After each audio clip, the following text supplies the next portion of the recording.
Isang maunlad, masagana, at mapayapa na hapon sa inyong lahat, mga kapatid. At ganun din, advance Merry Christmas. Merry pa rin ang Christmas kahit naka-pandemic, pagkat si Jesus ang sentro ng Pasko at hindi naman pwedeng kapitan ng virus. Ang buhay na nakafocus kay Jesus, kailanman ay hindi kinakapos. Ang buhay niya ay laging maayos, ang pagpapala niya ay lubos-lubos. Wow, talaga naman. Ulitin natin dahil magandang inspirasyon ito, panimula ng ating pangangaral. Okay? Ang buhay na nakafocus kay Jesus, kailan may hindi kinakapos. Ang buhay niya ay laging maayos at ang pagpapala niya ay lubos-lubos. Bakit ang pagpapala niya ay lubos-lubos? Iyan po ang ating sasagutin sa pamamagitan ng mensaheng ito. Kaya para makarami tayo, mga kapatid ko, kay Kristo, sige, pumikit na po tayong lahat at hihingi tayo ng patnubay at biyaya at pagpapala mula sa Panginoon. Amang Banal, muli po kami lumalapit sa iyo upang muling humingi ng patnubay mo, pangunguna mo, pagpapala mo sa amin ngayon na makikinig ng iyong salita. Lord, dalangin po namin ang pagkilos ng iyong Espiritu Santo sa aming buhay, kasama na rin ang konviksyon, kasama na rin ang karunungan, kaalaman, pangunawa na kailangan namin na habang kami po ay nakikinig ng iyong salita, Panginoon, antigin mo ang aming puso't damdamin at gamitin mong malaking pagpapala ang aming mapapag-aralan ngayong hapon. At nais po naming isentro sa iyo, Panginoong Hesus, ang aming pakikinig ngayon ng iyong salita. Sa pangalan ni Jesus, Amen and Amen and Amen. Okay, so sabi ko, bakit ang buhay kay Jesus ay nakafocus, ay laging hindi kinakapos? Ito po yan.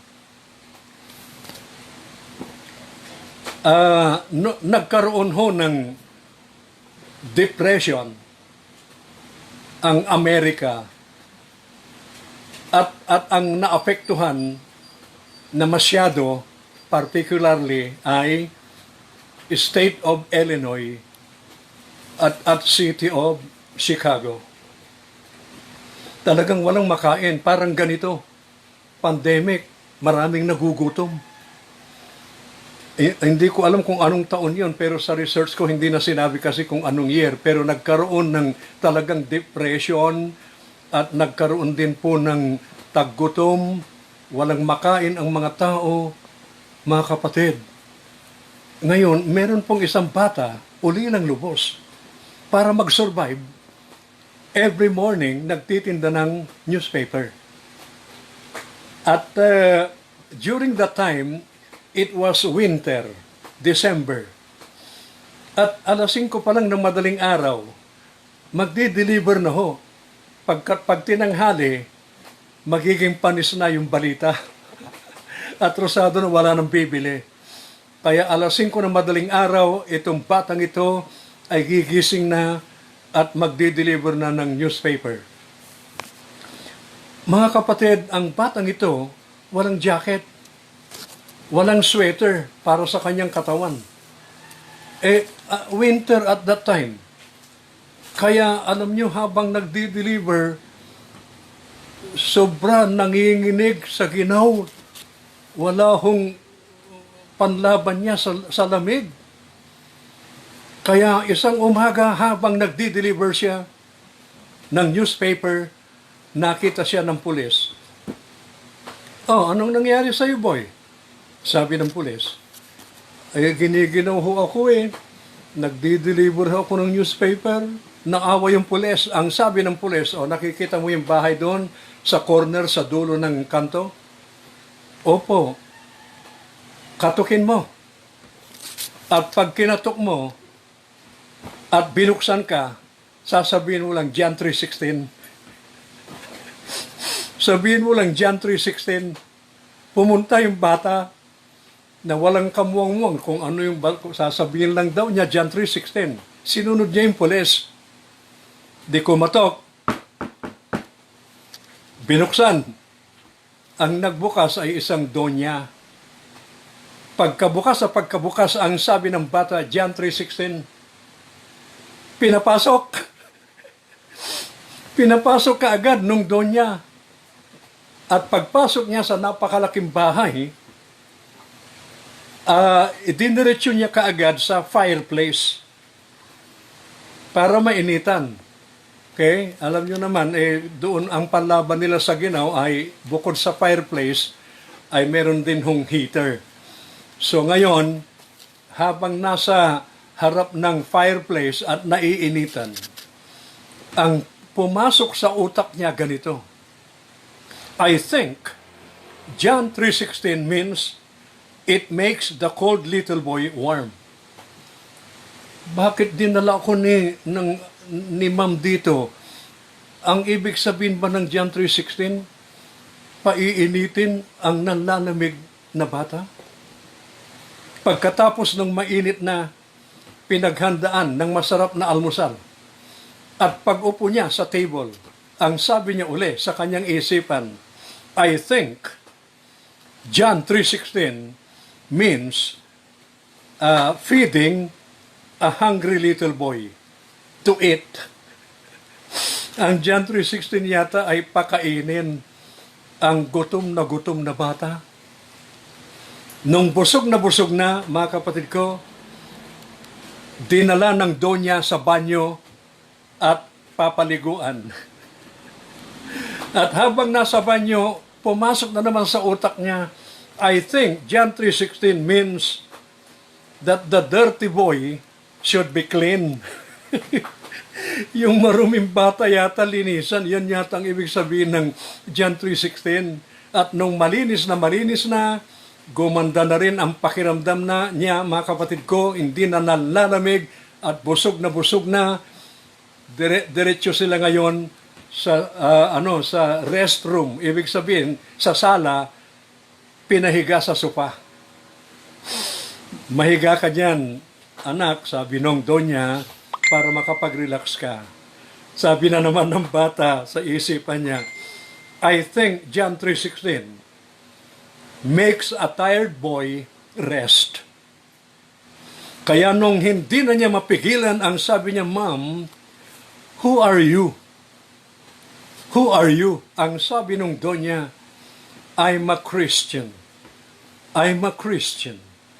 Kaya, nabuo sa utak ng bata, so ang ibig sabihin pala ng Christian ay SSSS.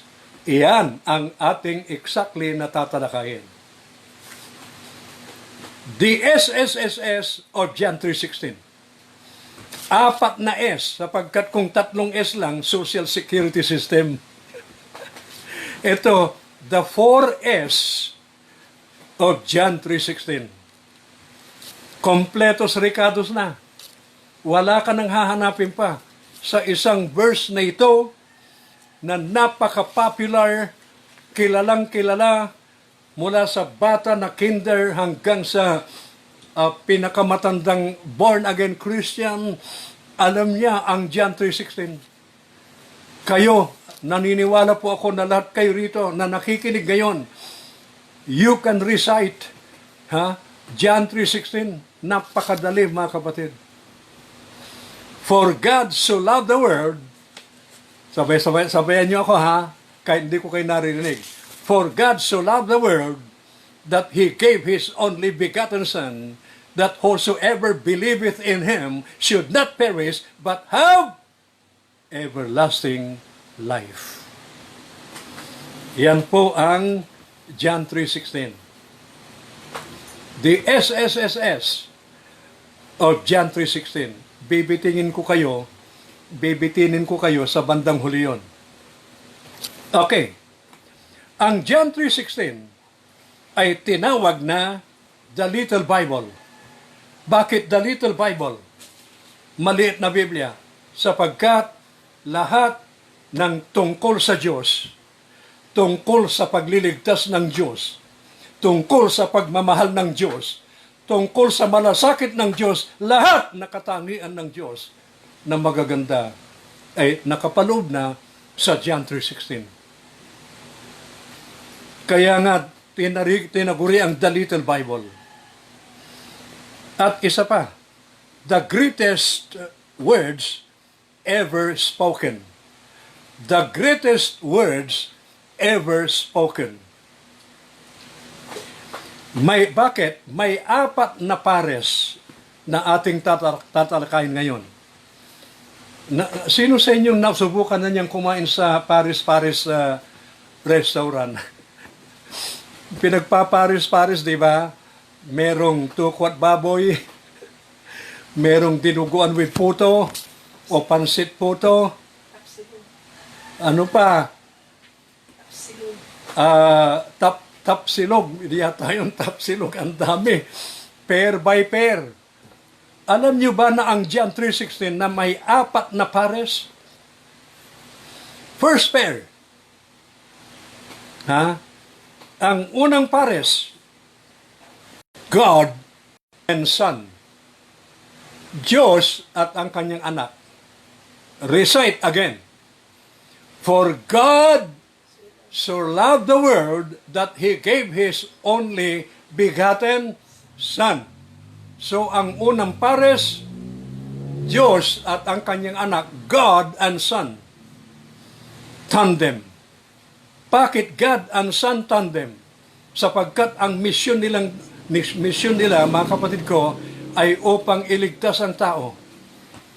At ang ginawa ng Diyos, sinugo niya ang kanyang anak. At walang magawa ang Diyos kung wala siyang susuguin. At ganun din po, walang magawa ang Diyos kung yung susuguin niya, ayaw niya.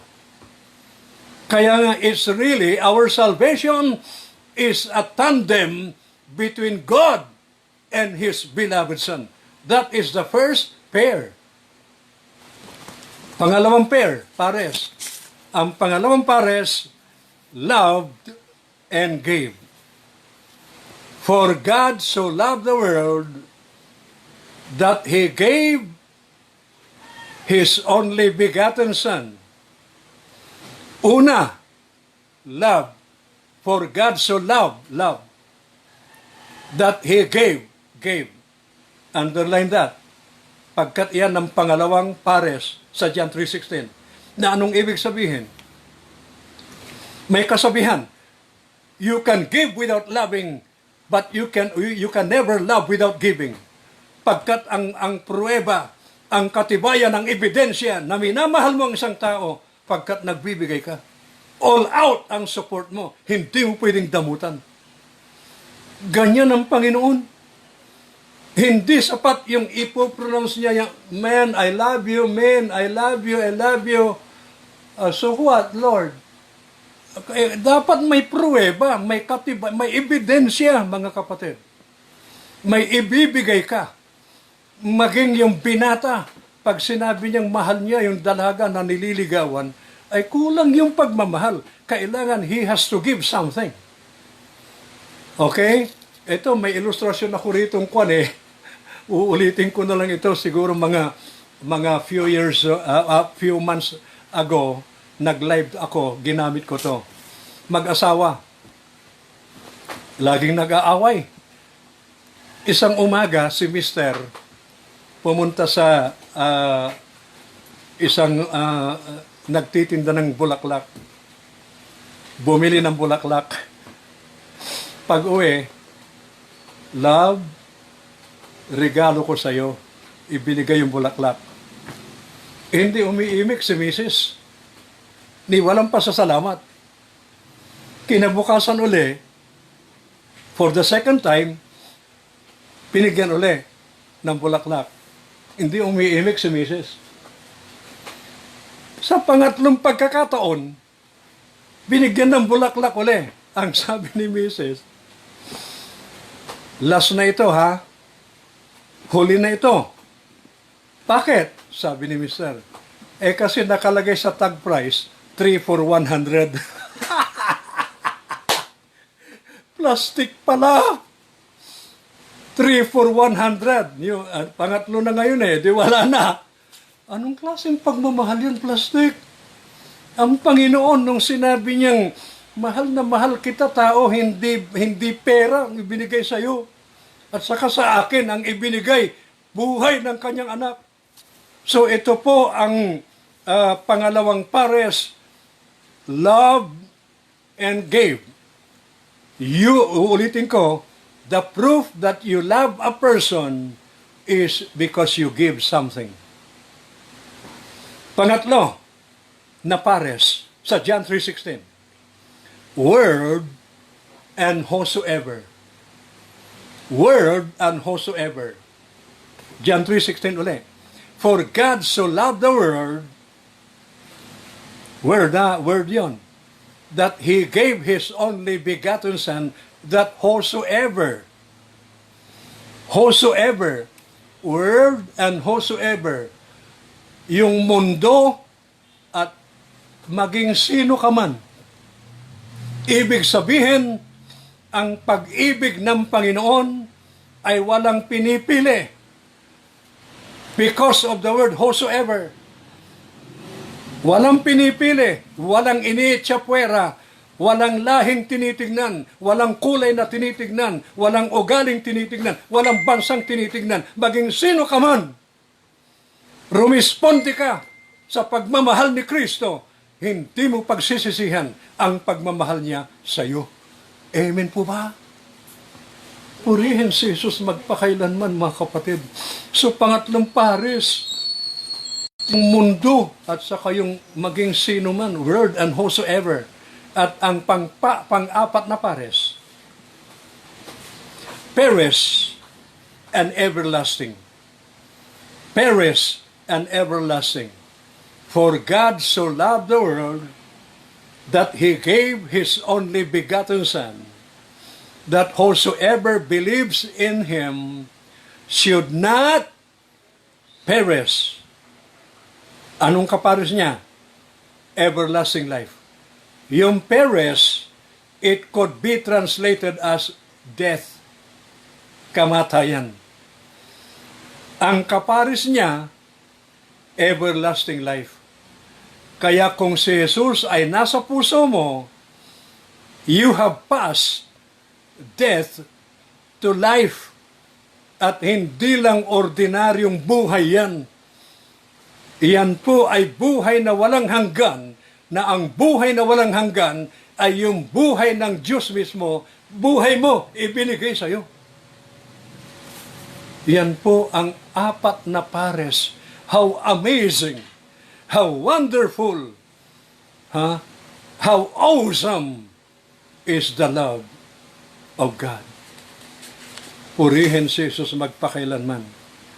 Ngayon, ipapaliwanag ko na. The SSSS of John 3:16. Baka kapatid, kung nagluluto ka ng isang putahe at kulang-kulang ang ricado, hindi ka masasarapan. Ang John 3:16, lahat ng ricado na kailangan para sumarap ang buhay mo, nandito na. SSSS, number 1S, simple. John 3:16 is simple. Ibig sabihin, God's salvation is very simple. Para bang 1 plus 1 equals 2. Yung pagliligtas ng Panginoon, ginawa niyang napakasimple, hindi abstract, hindi komplikado, na kahit bubo na tao, maunawaan niya kung anong ibig sabihin ng pagliligtas ng Diyos. Okay? Simple. Simple verse. Maging sino man, binanggit yan na ang kaligtasan mo ay kay Jesus lamang. Magkapag nagdesisyon ka, Lord, I open the door of my heart and I accept you sincerely to my heart as my Lord and Savior, and I turn from my wicked ways. talagang magkaroon ka ng genuine repentance, genuine na pagtanggap, seryosong pagtanggap kay Jesus. At pag si Jesus ay nasa iyo na, mararamdaman mo, madadama mo, malalasahan mo, matitikman mo ang sarap ng pagmamahal ng ating Panginoong Jesus. So simple. Ang kaligtasan ay hindi inilagay ng Lord sa test tube na kung hindi mo alam ang formula, hindi ka maliligtas. Walang formula yan. Tingnan mo lang yung sarili mo na isang marumi na hindi mo kayang iligtas o linisan ang sarili mo, na hindi mo kayang baguhin ang gobyerno. Sinusubukan niyang baguhin ang tao. Paano? Naglagay ng nakakatakot na bilangguan, Muntinlupa Bilibid Prison, prison correctional, mayroon pang correctional sa kung saan ang daming bilangguan. Nagbago ba ang tao? Hindi.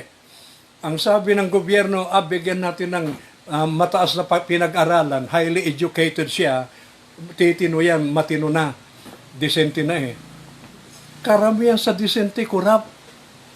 At tingnan yung nangyari sa PhilHealth. Kaya ang edukasyon, hindi niya pwedeng baguhin ang tao. Ang bilangguan, hindi matatakot ang tao. Sa baril, anumang klaseng baril yan, kahit kanyon, machine gun, hindi pwedeng matakot ang tao, makasalanan pa rin yan. Isa lang ang nagbago, magbabago sa kanya. At yan po'y babaguhin ka, hindi sa puwersa. Babaguhin ka, hindi sa violence. Babaguhin ka sa kanyang pagmamahal. Sa kanyang pagmamahal. He will conquer your wickedness through love. Through love. Simple. Pangalawa. So, number 1 is simple. Pangalawa, S. Sure. Sigurado. Pagkat pag ang Panginoon ang nangako, paniwalaan mo. At ang pangako niya rito, mga kapatid ko, isang bagay na hindi pwedeng bilhin sa lahat ng department store sa buong mundo. Ano yon? Everlasting life. Whosoever believes in Him should not perish but have everlasting life. That is God's promise. Wag ko kayong kukontento na ang buhay ng tao hanggang dito lang sa mundo. Pagkat dito ang buhay hindi pare-pareho. May nakaangat, merong itinidiin, merong nasa basahan, nasa estero, nasa silong ng tulay, meron nasa Forbes Park ang yaman. Hindi pare-pareho, hindi pantay-pantay. Pero si Kristo may ibinibigay na buhay na ang buhay na ito'y pantay-pantay. Yung tatamuhin ng isang tao, tatamuhin mo rin. Sigurado, walang palya, walang paltos ang pag-ibig at pagliligtas ng Panginoon at pagbibigay niya ng buhay na walang hanggan. Very sure, sure, sure. Number 2S. Number 3S. Pangatlo na tayo.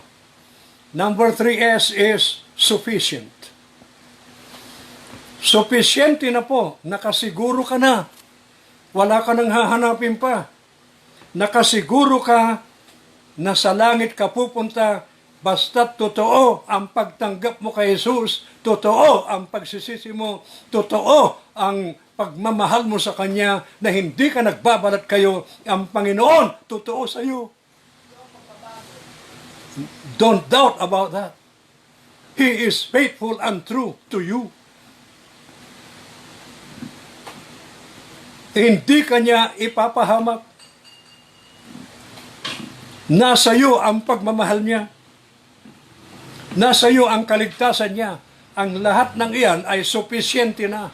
Sasabihin ko sa iyo, sufficiente na. Kaya yung bata, ang version niya ng John 3:16 ay sa nanlalamig, mapapainit. Sa taong marumi, nalilinisan, naliligo.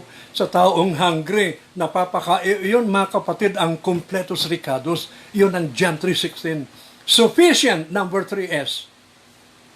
At yung panghuli, Panghuli, satisfied. Sa kanyang grasya, walang magsasabi na hindi siya kontento. Walang taong ginigising niya sa umaga na anak niya na ang pakiramdam niya ay panis. Yung laway lang ho ang napanis dahil buong magdamag na natulog eh. Pero pagkagising mo, yung kalakasan ng iyong katawan, yung kasiglahan mo, yung haba ng buhay mo, malusog na pangatawan mo, kagalingan mo, lahat nang banggitin mo na magagandang nangyari sa iyo na kay Jesus yan at ibinibigay sa iyo. So, we are more than satisfied pa nga eh. We are more than satisfied with Jesus. Ngayon, tatapusin ko na sapagkat mag-2:30 na. Tinitiyak ko kasi na pag ako po ay ginamit ng Panginoon sa pamamagitan ng sermon, I see to it from 25 to 30 minutes. May 5 minutes pa, tamang-tama ho ito. Okay? What is the meaning of whosoever? Anong ibig sabihin ng maging ang sino man? Okay? Whosoever. Ito ho yan. Sa Calvary Baptist Church, sa Washington, D.C., USA, isang umaga worship service Sunday morning.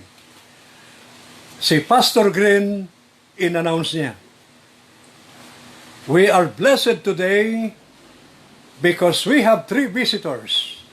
Sabi niya, binati niya sila. 1, the Honorable Judge of Washington, D.C. Judge ng Washington, D.C. Pangalawa, the millionaire Chinese businessman. Millionaire Chinese businessman. At ang pangatlo, janitor. Janitor. Tapos ang sabi niya,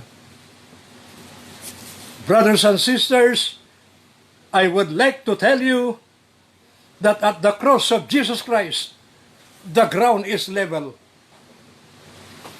Doon sa krus ni Kristo sa Kalbaryo, ang lupa ay pantay. Ang lupa ay pantay.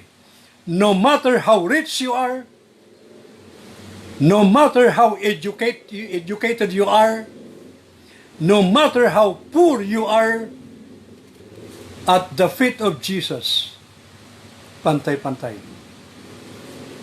Sabi niya, whether you are a millionaire or doctor of philosophy or master of divinity or doctor of education or any doctorate degree, highly educated, at yung isang nandoon sa Smoky Mountain at yung isang nandoon na walang bahay nakatira sa ilalim ng tulay, lahat ng iyan sa paanan ni Kristo ay pantay-pantay. That is the meaning of whosoever. Praise the Lord! The Lord Jesus Christ is not a politician. Pagkat kung ang isang politician, pag mayaman ka at ibinuto mo siya, marami siyang butong nandyan sa'yo.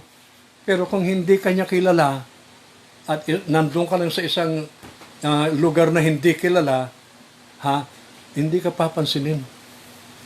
That's ang meaning ng whosoever. Walang iniitya puwera. Okay, ang sabi ni Kristo sa woman at the well, whosoever, take note, whosoever shall drink of this water will live forever. Sinabi niya sa Samaritan woman at the well. Ang sabi naman niya kay Martha, whosoever believes, though he dies, yet shall he live. Kapatid ni Lazarus yun, namatay si Lazarus. At ang sabi ni Paul whosoever call upon the name of the Lord shall be saved. Ang sino mang tumawag sa pangalan ng Panginoon ay maliligtas. Sa sino man, maging sino ka man, ano ka man, sa lipunan, kabilang ka sa whosoever. Kanyan kadakila ang pag-ibig ni Jesus. In Jesus' name, amen. Let's pray. Amang banal, kami po ay kulang yung bibig namin na bumigkas ng pasasalamat sa iyo. Lord, kanyang kadakila pala ang pagmamahal mo sa amin na inubos na namin lahat, pati buhay mo na, ibinigay, iniwanan mo ang langit, iniwanan mo ang sarap, at ikaw, Panginoon ko, pumunta sa lupang ito, hinalikan mo ang putik, lahat ng hirap na dapat kami ang dumanas, ikaw na ang dumanas. Lord, ang lahat ng ito ay itinuturing namin na grasya mo para sa amin. Kaya Lord, dalangin ko po na lahat ng nakinig, magpatuloy na itanim mo sa puso't isipan nila ang lahat ng kanilang narinig, ipamuhay, isagawa ng anumang narinig nila. Lalo na po, Panginoon ko, yung walang-wala, paalala mo lang yung pagmamahal mo. Sapat na yun, Panginoon ko, na mag-aliw sa kanila. At yun ang magtuturo kung anong dapat gawin para sila mapagpala. Kaya Lord, maraming salamat muli at nabigyan ka namin ng kaluwalhatian, kapurihan, karangalan sa pangalan ni Jesus. Amen and amen and amen. God bless you. SSSS. Thank you.